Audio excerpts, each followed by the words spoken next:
everything changes.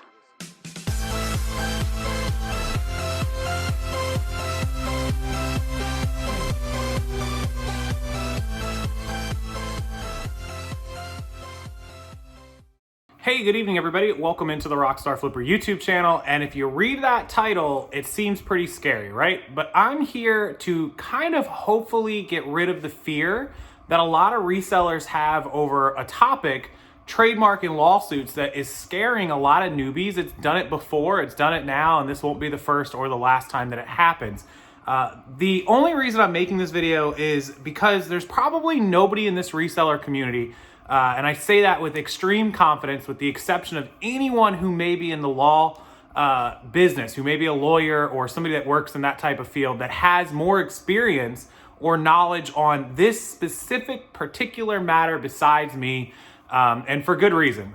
7 years ago, 2013, I was sued for trademark infringement. Now, I was sued for a lot of other things. People think that they know the story because of what they read online. I was actually sued for about 56 civil matters, civil infractions, and it was presented to a judge who ended up kicking out almost all of them except trademark. So ultimately, my case proceeded as a trademark infringement case, specifically for using logos, symbols, names, things of that nature without permission. So for example, if I wanted to sell this Sanyo TV remote on eBay and I put it up and Sanyo decided they didn't want me selling it for whatever reason, that picture that I used on eBay or Amazon has their name and their logo. I don't know what Sanyo's logo is or if they even have them, but you guys know what I mean, their logo. For example, Sony PlayStation, that's their name, and the PlayStation logo is that little thing right there. So anyways, if a company decides they don't want you using that, they can sue you for trademark infringement. And this opens up a whole lot of bags of worms and a lot of people that are gonna comment below. So I wanna fully explain what has happened in the reseller community for drama. And it's not drama, it's serious matters that you should know about. And I want to explain what has happened and what hasn't happened to the best of my ability. I'll preface this with two things. One is I don't personally know the company or the reseller involved or anything about them. I'm going simply off of what I've seen online, what was sent to me. I don't even follow this person. I think they probably have me blocked. Who knows why? A lot of people do, but I was sent all this from people who know that I have a background in trademark infringement.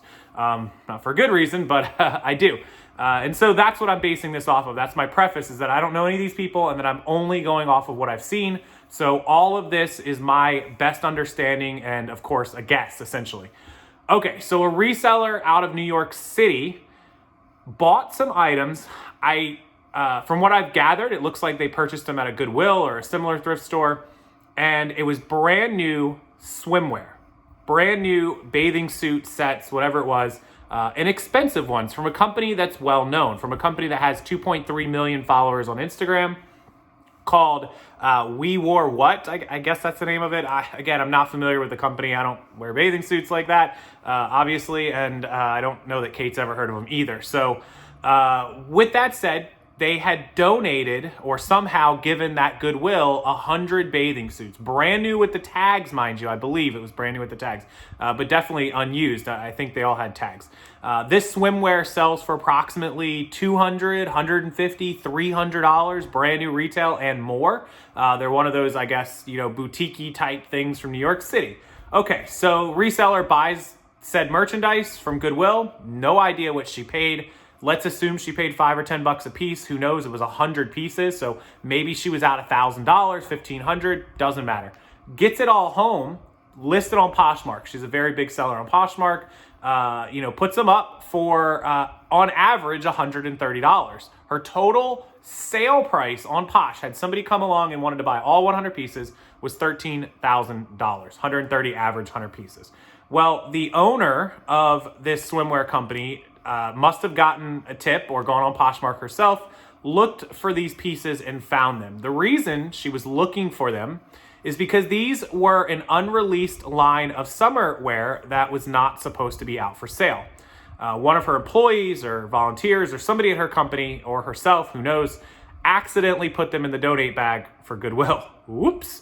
So they went out to the Goodwill store or wherever they ended up, and then our reseller comes along and buys them and lists them. She's done nothing wrong. The reseller is 100% in the correct. She's absolutely allowed to sell that merchandise. The first sale doctrine does release the original manufacturer owner once their merchandise goes into the marketplace, is sold, and gives somebody the right to resell it. Now, here's the problem that everybody doesn't understand with trademark and with the first sale doctrine for that matter. Just because you have the right to sell something doesn't stop a company from stopping you. Does that make sense? It doesn't prevent a company from stopping you selling it. And there's three ways. So there's one way they do it, and it's under three terms. So they sue you, essentially, or threaten to sue you. And before I get into the lawsuit, let me just say I hope it doesn't turn out that way. I hope the two of them are able to negotiate and work out a deal and somehow make this happen without legal remedy.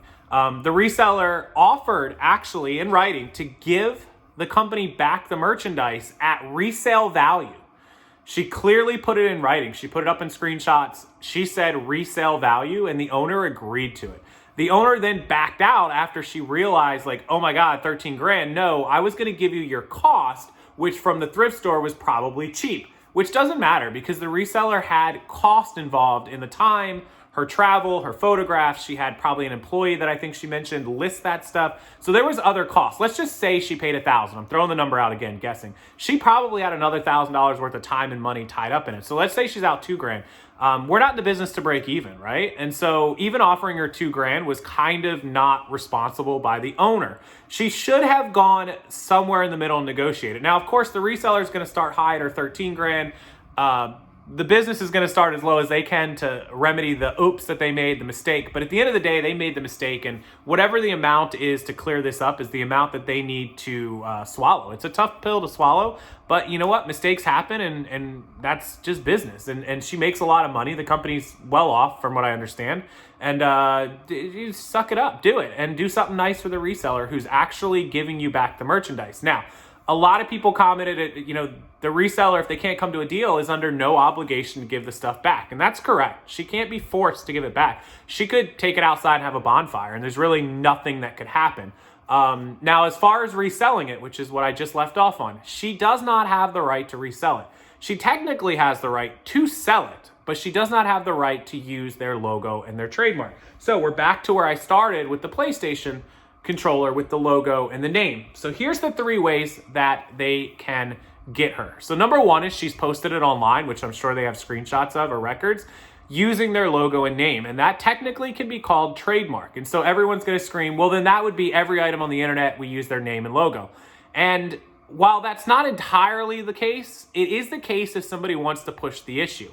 I'll reference you to things like Rosetta Stone, Wallet Ninja, Blue Parrot, there's more. Onesie and Velcro are other great examples. They're notorious against eBay sellers for having listings taken down from people selling their merchandise. Why? Because they have a trademark on the name Velcro. Literally the name Velcro you cannot use in an eBay listing unless you have permission or it's a legitimate Velcro product from a legitimate Velcro source. And even then, Velcro gets listings taken down all the time from legitimate Velcro. You have to use the words hook and loop, right? That's crazy, but it's absolutely fact. There's 100 people who can feel free to comment below. The word onesie is owned by Gerber. You cannot use the word onesie on an eBay listing at all. You have to use one piece outfit, one piece suit, one piece whatever. You can't use onesie. They own that word, right? It's trademark. So a company like Sony owns the phrase, the word, the title, Sony PlayStation, okay? You cannot use that. Burberry owns the word Novacek. It's a style, a design. Kate owns some of that stuff.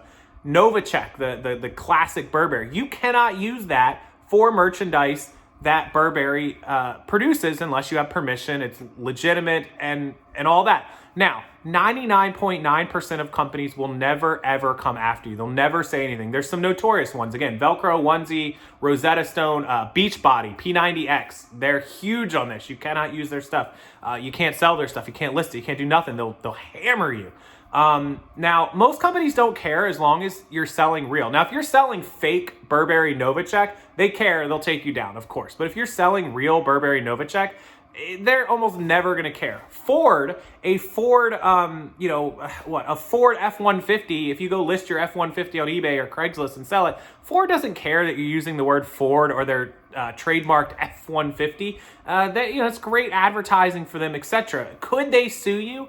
If there's a problem, yes, they absolutely could try to push the issue, right? And so that's the first way that companies can do it. They can. And so this bathing suit wear, I don't know what it's called. It could be called We Wore What Omni One.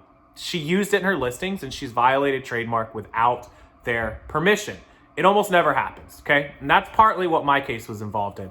I advertised to sell product on a website that they thought was fraudulent and criminal, stolen merchandise, fraudulently obtained merchandise.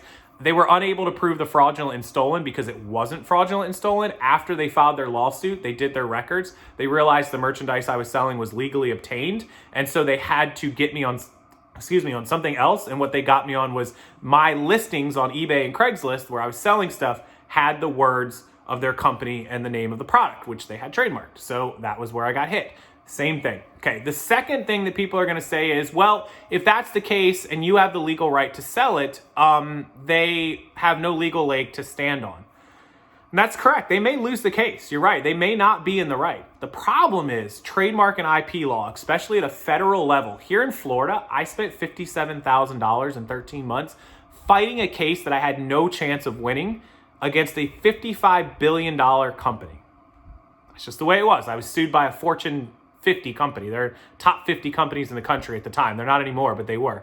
Probably top 20 companies. They're $55 billion company that I was sued by. This company, $10 million, $20 million company that we're talking about.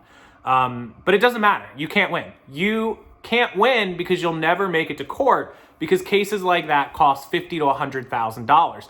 I never even stepped foot in a courthouse for 57 grand. All that took care of was paperwork and responding and fees and back and forth and motions to dismiss, counter motions, phone calls, negotiating.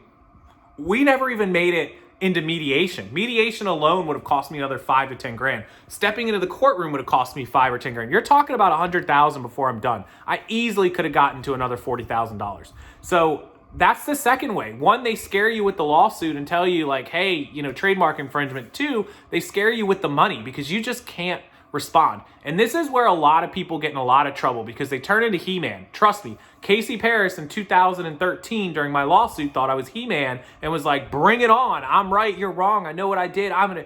When those checks and those invoices from your lawyer start showing up, I had to give my lawyer $2,500 on the first of every single month. I gave her $5,000 right up front. I gave her $5,000 at the end. I gave her $2,500 a month for 13 straight months on top of that. I gave her almost $4,000 worth of paperwork and copies and travel and expenses. I mean, when those invoices from your lawyer start coming, you change your tune. I don't care how much money you have. Even rich people don't like lawyer fees. So you can't win. And even if you win, you lost because you spent a bunch of money to do X, right? Yes, you can in some cases get legal fees back. That's not always a guarantee. In fact, it's more like 50-50. Lawyers don't always get compensated by the other side unless a judge deems it necessary. If the judge says that the case was a legally binding necessary case, he's going to just say everyone pays your own legal fees and go your own way. So you still end up losing even though you won the case, right? Okay, the other thing is people say, well, you could just do a GoFundMe. She's got a lot of followers, 100,000 followers. Yeah, but 100,000 followers means maybe 30 or 40,000 of them are active, maybe 50, maybe half of them. And out of those, how many are going to donate? Maybe she raises a few thousand, 10, 20,000.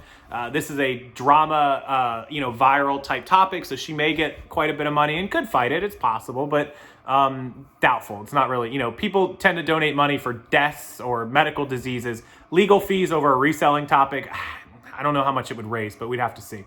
Okay, the third way is the first sale doctrine that they could block. Now, a lot of trademark relies on another part of the law that says you can sell the product through the first sale doctrine without being trademarked on a few conditions. And there's a lot more than the few I'm going to tell you, but these few are the important ones they get you on. can you honor the same warranty that the original manufacturer or seller provide, right? So Patagonia and North Face, for example, will replace, you rip your jacket or your jacket zipper stops working, they'll replace that for you.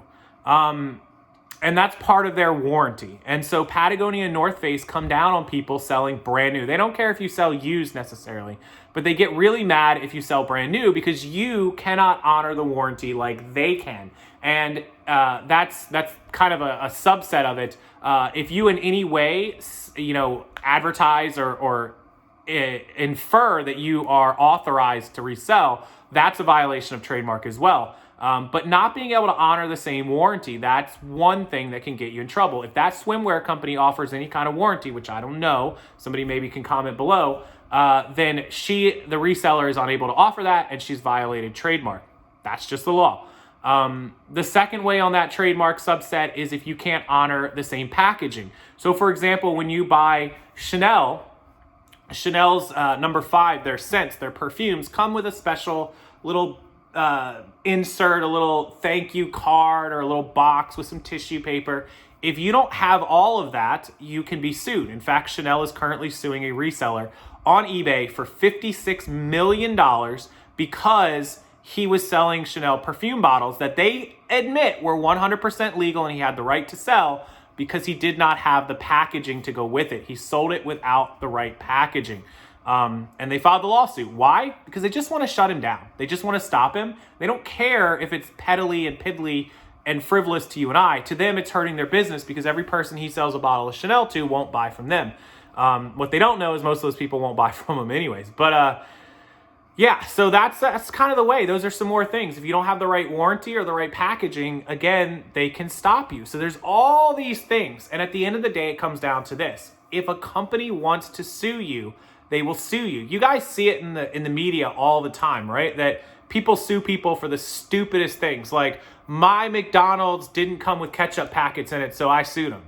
That sounds really stupid, and it is. And it's dumb to sue a big company that has the money to fight you. But in most cases, lawsuits from big companies to small companies are the big guy bullying the little guy. And that could be what happens. Now, I hope it doesn't happen. I hope the owner of this boutique swimwear just ends up saying, hey, look, I'll give you $5,000. And I hope the reseller is smart enough to realize, like, hey, I need to go ahead and settle this. I need to get this done. I don't want any kind of legal action. Now, this is a unique situation because it's not like the reseller obtained this stuff through a shady manner or through a guy in a trunk in a side alley. She didn't steal it. There's none of this stuff happening. It was an honest donated mistake. But it's an unreleased piece of merchandise, which means it's never been sold out on the market. So I don't know how that affects trademark as far as it never entered the market to be covered by a first sale doctrine, and it never entered the market to be offered out with a warranty. So that could protect the reseller to a point, not really sure. The other thing is donating an item under IRS tax classification is considered trashing it. It's called scrapping, trashing, or writing it off. And so that basically, even though it was an honest mistake, I think the courts would have to legally view that as the company disposing of the merchandise and then the reseller retrieving the merchandise, however she had to retrieve it, whether she paid for it or got it out of the trash or whatever. And her fully covered rights under that may win a court case. But again, you have to have the money to fight it, to get there in order to protect yourself. So I hope that doesn't happen. Again, I don't know anyone involved. Everything I've said is based off my experience and off of what I've seen. Feel free to judge it how you want. Do not be scared of trademark and resellers' rights. You have the right to sell just about everything, with some exceptions based on what I've said. However, just know, if you ever get a letter in your email, in your eBay, in your messaging, and it's a company telling you to take a product down or to stop, or you receive a cease and desist, stop. Just don't sell it. It's not worth 1 or 2 or 10 items or even $13,000, because as you can hear and see from me, that 13 grand doesn't even put a dent in the legal bill, right? So you can make all the profit you want. She can put it on Poshmark right now, sell it all tomorrow, make 13 grand, and she still end up in the negative. So it's just not worth it. Don't assume that you've got a message or an email from fake people. It does happen. Chinese and competition email and message you say, hey, you don't have the right to sell my product, take it down. It happens, but you cannot be sure. You have to confirm it. Google the company that's asking you to take it down. Find out who works for them. Go to their LinkedIn. Find their CEO, their vice presidents, their CFOs, their legal counsel. Find out who they are. See if the names match. Call them. Ask them yourself, hey, did you tell me to take down this camera tripod? I just want to confirm. If you did, I'll be happy to take it down, and I won't ever sell it again. And in most cases, that's the end of it. They don't have to send you a cease and desist letter through the mail. That's a huge myth. In fact, a company doesn't even have to send you a cease and desist letter at all. They can sue you from the word go. A cease and desist is a courtesy extended in order to give you the chance to remove the items. And in most cases, they want you to send the merchandise and any profits you've gained off of their stuff to them. Most times they won't mess with you unless you're selling a lot of an item, or unless it's a unique situation, or they think that it's fake. They want you to prove that it's real, or that where you got it from, your suppliers. That's something they'll ask for. If you can prove all that, then sometimes they'll give you permission. Sometimes you can just call them up and say, hey, I bought these at Goodwill. I think they're legit. If they're not, I'll take them down. If they are legit, can I have permission to sell them? And they'll be like, yeah, go ahead. If you just have a couple, knock yourself out. Not all companies are nice like that, but some. But don't ever assume that it's fake. Assume that it's real, because the consequences of assuming that it's fake and being wrong are really, really bad. The next piece of mail that shows up to your house is a lawsuit that you now have to call a lawyer and respond to. You can respond to it pro bono or pro se yourself, or get a lawyer pro bono. Not the easiest things, not the best things. You want a trademark lawyer, and they cost a lot of money. Trust me, mine cost a fortune, and she only had a sub-law degree in IP law. She was a family lawyer that did her part-time work in IP law, and that was the best I could afford at the time 7 years ago. I went to an actual IP firm and trademark firm, and they asked for a check for 50 grand up front. So it's not cheap, guys. You don't want to be involved in legal situations, but don't be scared of it. All right, so if there's any questions, concerns, comments, down below. Again, all based on my experience. I don't know anybody involved in this. Thanks to everyone that sent me the screenshots. Feel free to pass this video along to anybody, I guess, that might be involved or wants to read it. I hope it works out for the best. I hope that they come to an agreement. I hope that, they become friends and go to lunch in New York City and exchange goods and money and everything's cool.